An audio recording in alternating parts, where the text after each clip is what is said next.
सकती हो उसके साथ नॉर्मल, लेकिन मैं नहीं रह सकता हूँ। तुम्हें नहीं पता मेरे ऊपर क्या बीत रही है।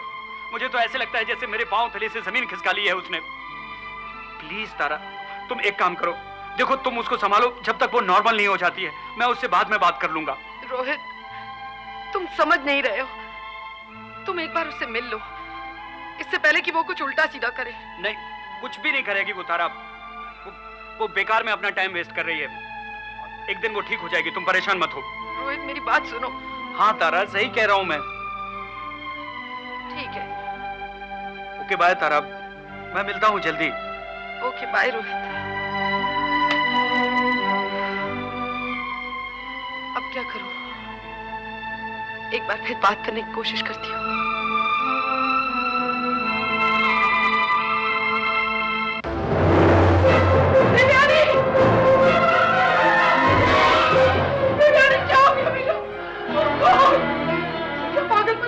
क्या किया तुमने? छोड़ दो मुझे। Don't be silly. तुमने क्यों किया बेटे, क्यों किया? क्या हासिल होगा तुम्हें ये करके? मैं नहीं जी सकती रोहित अंकल के बिना। मैं ये बर्दाश्त नहीं कर सकती कि वो माला से शादी कर रहे हैं। मैं नहीं जी सकती। तो ऐसा करके क्या मिलेगा तुम्हें? बहुत गलत है बेटे, बहुत गलत है ये।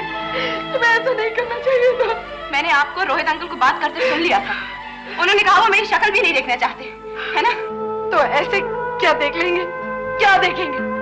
तुम्हारी लाश? नहीं बेटे, ऐसा नहीं करते, बहुत गलत है ये। तुम्हें रोहित अंकल के बारे में ऐसा नहीं सोचना चाहिए। वो तुम्हारा दिल कभी नहीं दुखा सकते। बहुत प्यार करते हैं तुम्हें, लेकिन अपनी बेटी की तरह। तारा, तारा तुम पागल तो नहीं हो गई हो? मैंने पहले ही तुमसे कहा है कि मैं तब तक उससे मिलने नहीं जाऊंगा जब तक उसके दिमाग से ये फालतू बात न निकल जाए। अरे जरा सोचो कितना बुरा लगेगा मेरा उससे मिलना और ये सब बात करना। और जरा माला के बारे में सोचो, उस पर क्या गुजरेगी जब उसको सबका पता चलेगा। Please try and understand. Ignore करने का मतलब ये तो नहीं कि तुम उससे मिलो ही ना। अरे तो फिर और क्या मतलब है? नॉर्मल रहो ना उसके साथ, जैसा हमेशा रहते हो। हम तो बड़े हैं, समझ सकते हैं कि वो ये सब कुछ सिर्फ इसलिए कर रही है क्योंकि तुम्हें लेके पॉसेसिव हो गई है। चाहती है कि तुम उस पर ध्यान दो। ऐसे में तुम्हें उसे यकीन दिलाना चाहिए कि तुम अब भी उसकी परवाह करते हो, बजाय उसका ख्याल रखने कि तुम उससे मिलने के लिए तैयार नहीं हो। बजाय उसकी दिल की बात समझने के लिए तुमने उसे डांट के घर से निकाल दिया। अरे और क्या करता, मैं उसके बाप की तरह हूँ यार। जानती हूँ रोहित, वो बेचारी खुद अपनी फीलिंग्स नहीं समझ पा रही है। ऐसे में हमें उसकी मदद करनी चाहिए। नहीं तारा, मुझसे नहीं हो सकता है। देखो रोहित, जब दीपक उसे लेकर घर आया था, उससे कहीं पहले तुमने उसे घर से निकाल दिया था। तब तक उस बेचारी को इस बात का यकीन था कि चाहे कोई हो ना हो, इस दुनिया में तुम तो हो ही उसके साथ। उस दिन उसका ये यकीन भी टूट गया। फिर जब उसने माला के साथ तुम्हारी शादी की खबर सुनी तो एकदम इनसिक्योर हो गई। उसे लगा तुम उसे अपना समझते ही नहीं हो। इसलिए मैं चाहती हूँ तुम एक बार चल के उससे मिल लो, उसे यकीन दिला दो कि तुम अब भी उसकी परवाह करते हो। अभी तो उसने सिर्फ खून से लिखा है, कल को कुछ उल्टा सीधा कर दिया तो फिर हम कुछ नहीं कर सकेंगे। तारा, मेरी समझ में नहीं आ रहा है। मेरा दिमाग खुद इतना उलझा हुआ है कि मैं क्या करूं। दीपक मेरा सबसे अच्छा दोस्त है। अगर मेरी बेटी ऐसा करती तो मैं अपने दोस्त को जान से मार डालता। रोहित, इसमें तुम्हारी क्या गलती है? दीपक भी सुनेंगे तो समझ जाएंगे। अब तुम ज्यादा बखेड़ा मत करो। अभी तो सब कुछ देवयानी के दिमाग में ही पक रहा है। कुछ कर दिया तो बहुत गड़बड़ हो जाएगी। प्लीज रोहित, चलो उसे समझाओ ना। ठीक है, चलो चलते हैं। अरे क्या है ये सब? है क्या ये देवयानी? हालांकि मैं लकी हूं कि एक 16 साल की लड़की मुझे प्यार करती है और मेरा नाम अपने खून से दीवारों पे लिखती है। I'm sorry रोहित अंकल, मेरी वजह से आपको बहुत तकलीफ हुई। तकलीफ? अरे किसने कहा? मेरी जिंदगी में तुम्हारी जो जगह है देवयानी, उसे कोई और नहीं ले सकता है। तुम मेरे लिए क्या हो सिर्फ मैं ही जानता हूं। नहीं, कोई बात नहीं। क्या कोई बात नहीं? रोहित अंकल तुमसे कह रहे हैं कि तुम्हें प्यार करते हैं। कुछ तो जवाब दो, कुछ तो कहो बेटा।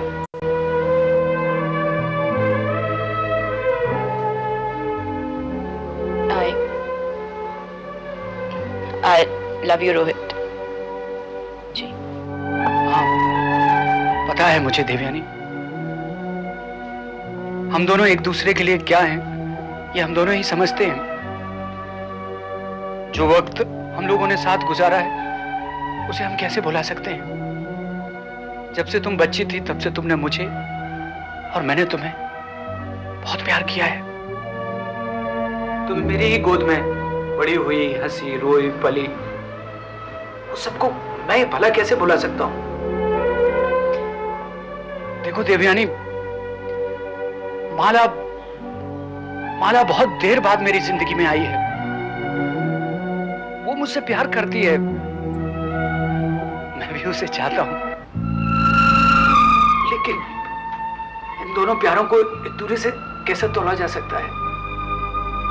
दोनों अलग अलग हैं, अलग अलग खुशियां देते हैं, तो फिर क्यों ना हम लोग अलग अलग खुश रहें? मैं तो कुछ कह भी नहीं सकते।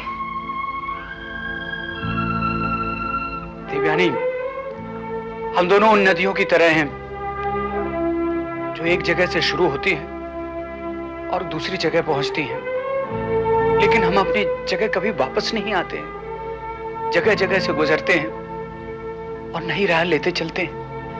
हमारे रिश्ते भी इसी तरह हैं। पुराने रिश्तों को भुलाकर नए रिश्ते नहीं बनाए जा सकते हैं। ऐसा मत सोचना प्लीज। तुम मेरी जिंदगी का एक हिस्सा हो देवयानी। कितनी अच्छी तरह समझाया तुमने रोहित, है ना देवयानी? मैं सोना चाहती हूँ। जरूर, लेकिन देवयानी एक बात का ख्याल रखना, मैं हमेशा तुम्हारा हूं। इसलिए नहीं कि तुम्हें मेरी जरूरत है, बल्कि हम दोनों को एक दूसरे की जरूरत है। मैं तुम्हारे बगैर जिंदगी की कल्पना नहीं कर सकता हूं।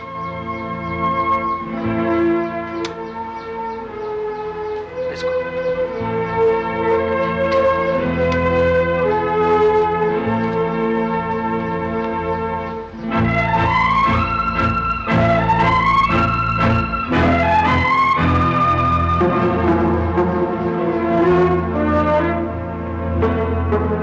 यहाँ आने के लिए थैंक यू रोहित। मुझे लगता है अब जरूर फर्क पड़ जाएगा। तारा, देवयानी की तकलीफ मुझसे देखी नहीं जाती। मैं उससे बहुत प्यार करता हूं। जानती हूँ रोहित। कितनी अजीब बात है तारा, हम एक दूसरे के बगैर रह नहीं सकते। हम उन पेड़ों की तरह हैं जो अलग अलग बड़े हुए हैं, लेकिन हमारी जड़ें उलझ चुकी हैं। और जड़ें हैं क्या? अतीत है जिनको कभी बदला नहीं जा सकता है। हाँ रोहित। थैंक यू तारा, मुझे यहाँ लाने के लिए बहुत बहुत शुक्रिया। पता नहीं इससे देवयानी को कुछ फर्क पड़ेगा या नहीं, लेकिन मैं बहुत अच्छा महसूस कर रहा हूँ। पहली बार मैंने अपने आप को बहुत अच्छी तरह से इज़हार किया है। मुझे लगता है कि अब मैं बहुत खुशी से कह सकता हूँ कि मैं तुम सब लोगों को बहुत चाहता हूँ।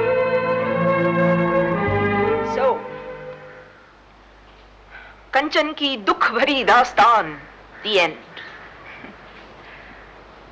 तेरे साथ इतना कुछ हुआ और तूने कभी हमें बताने की भी कोशिश नहीं की। एक बार की थी। तारा के यहाँ फोन किया था मैंने। उसके फादर ने तुम लोगों का पता बताने से इनकार कर दिया, और फिर तो बात ऐसी बिगड़ गई कि किसी को बताने लायक नहीं रही। पुरानी बातें याद करें तो ऐसा लगता है जैसे कल की बात हो। वो क्या था, वो हॉस्टल वाला गाना? सपना मेरा। सपने भी कभी सच होते हैं पगली। शीना का हमेशा यही रहता, सपने भी कभी सच होते हैं।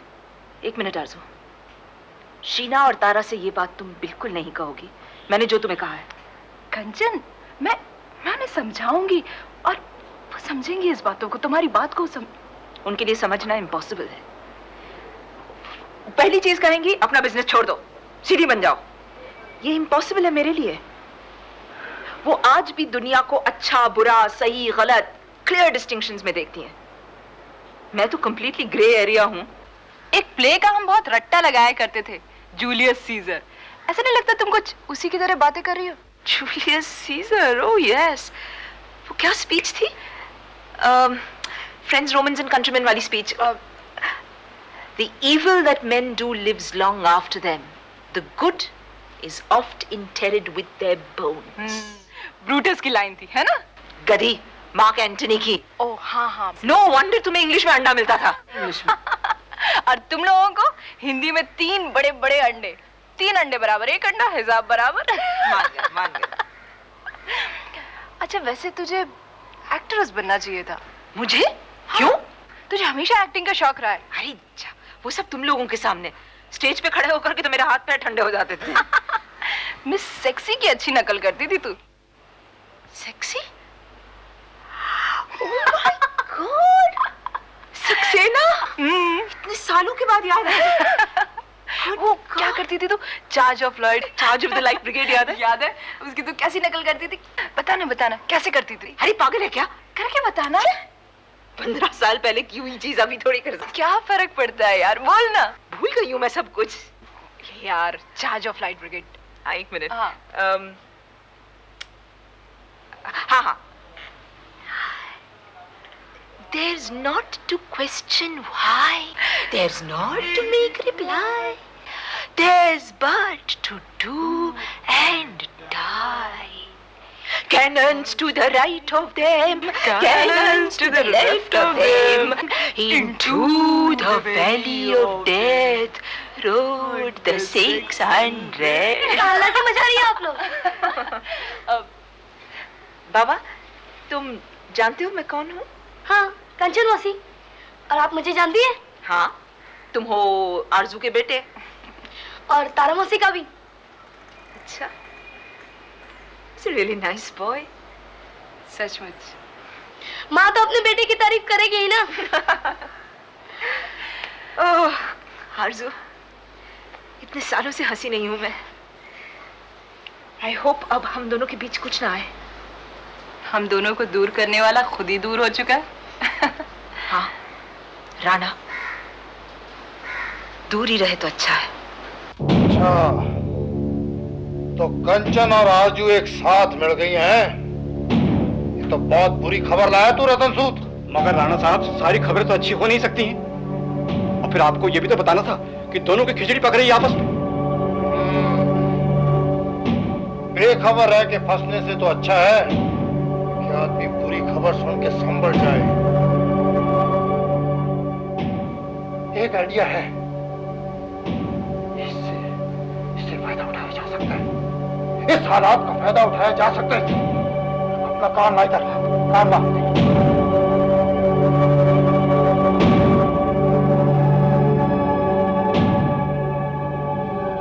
माँ, आज कंचन मौसी नहीं आई? नहीं बेटा, रोज रोज नहीं आ सकती वो। 1-2 दिन बाद आएंगी। क्यों? हर बार क्यों पूछती हो तुम? पता नहीं, मैं जब भी कंचन मौसी की बात निकालता हूँ टाल क्यों देती है। और तारा और शीना मौसी से भी उनके बारे में कहने के लिए मना किया है। तो अब मैं आपसे पूछ रहा हूँ, तो आप बताते क्यों नहीं? एक बार मना कर दिया तो फिर क्यों करते हो? ठीक है, नहीं पूछता। गुड। मैं देखता हूँ। देख क्या।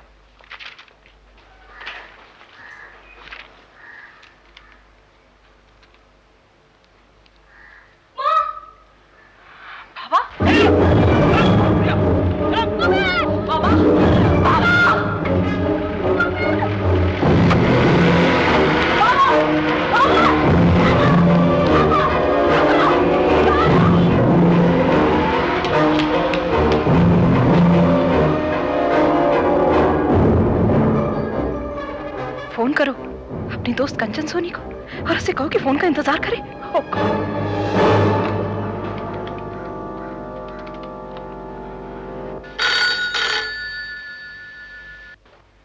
हेलो। हेलो कंचन, मैं आरजू बोल रही हूँ। क्या हुआ आरजू? कंचन, वो लोग उठा के ले गए पापा को। क्या? कौन लोग? मुझे क्या पता। बेल बजी, पापा ने आके दरवाजा खोला। Oh my God. अच्छा, तू रो मत। आरजू सुन मेरी बात, रो मत। अच्छा, शांति से बता, ठीक से बता क्या हुआ। पता नहीं कौन थे, गाड़ी में आए 3 लोग और ले गए पापा को। एक चिट्ठी छोड़ी है और उसमें लिखा है कि वो तुम्हें फोन करेंगे। मुझसे? अच्छा आरजू, आरजू तू मेरी बात सुन, हिम्मत रख। बाबा को तो कुछ नहीं होगा। बाबा को कुछ नहीं होगा। कंचन मुझे बाबा चाहिए, समझी तू? तुझे बाबा मिल जाएगा, मैं ले आऊंगी उसे, अभी के अभी ले आऊंगी, लेकिन तू हिम्मत रख। सुन, कहीं मत जाना, वहीं रहना और किसी से कुछ मत कहना, ओके? ठीक है। किसी से का मतलब किसी से भी नहीं, पुलिस से डेफिनेटली नहीं, समझ रही है ना तू? हाँ ठीक है। अच्छा मैं अभी रख रही हूँ, उनका फोन आता ही होगा। Arzoo please take control of yourself.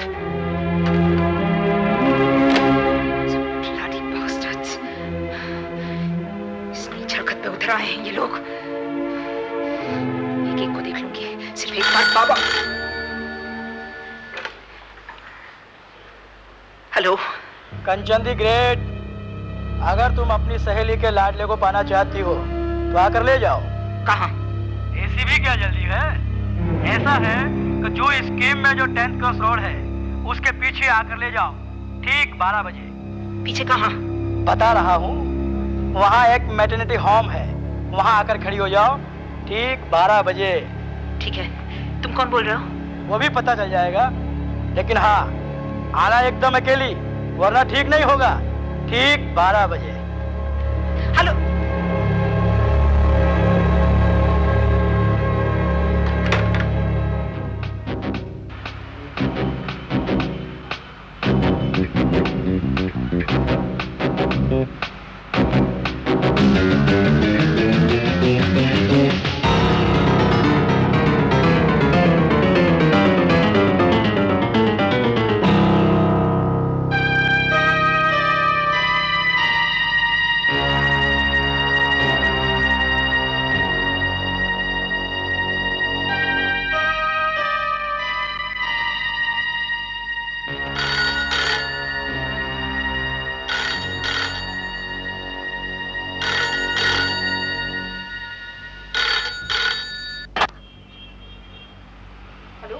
कंचन सोनी, तू क्या अपने आप को ज्यादा होशियार समझती है? हाँ? कहा था अकेली, मतलब एकदम अकेली। ये मत सोच कि मैं उल्लू का पट्टा हूँ। मुझे सब पता है कि तेरे घर के आसपास तेरे चमचे छिपे हुए हैं। बोल मत, चुपचाप सुन। वो अगर तेरा चम कुछ होगा, तुझे सही सलामत चाहिए, तो 2 बजे गोकुल धाम 8 हाउस के पीछे आ जा। आगे क्या करना है वहाँ पता चलेगा तुझे। और तेरे साथ अगर एक भी आदमी आया तो फिर फोन ऑन नहीं आएगा, सीधी आकर छोकरे की लाश को ले जाना।